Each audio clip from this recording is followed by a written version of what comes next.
विदाई के बढ़ावा बतारू हो, घरवा न कहे रनिया बतारू हो।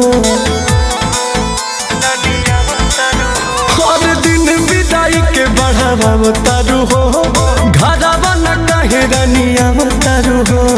कबहू न कोनी राजा तेजिया परब, पहिले पहिले देवी पूजन करब, असोई हवा कुअरबे में जोड़े कलसा धरे के विचार पिया जी हमार आजा नई हरबे में। जोड़े कलसा धरे के विचार पिया जी हमार आजा नई हरबे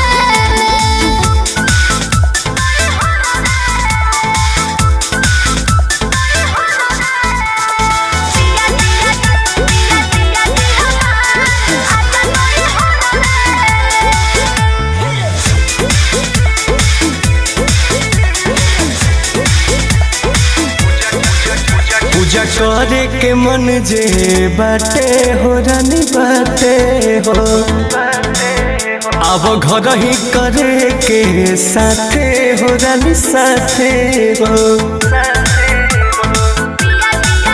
पूजा करे के मन जे बाटे हो रानी बाटे हो,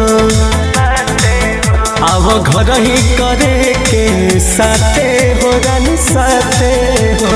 सोचहु बलम जी तू बाहर पागल, इहवा हवा में कहबा लागल, पड़ी गइल झगड़ में।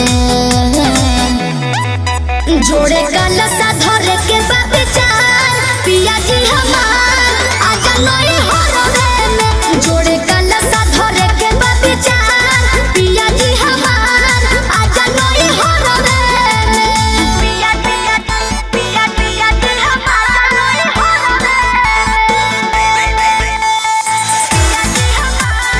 पिया पिया पिया पिया जी हमार नई हरबे।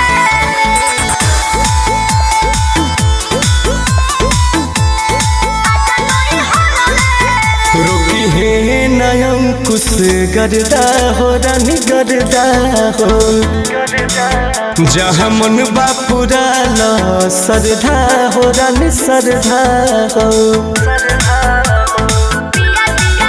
रोकी है नयम कुछ गरदा हो रानी गरदा हो, जहाँ मन बापुरा ला सरधा हो रानी सरधा हो। मन जोगे अब के तू कही दिल बात, हंसी खुशी संगे कोइल जाई पट गट जोड़ के अचरबे में। जोड़े कलसा धरे के विचार पिया जी हमार आजा नई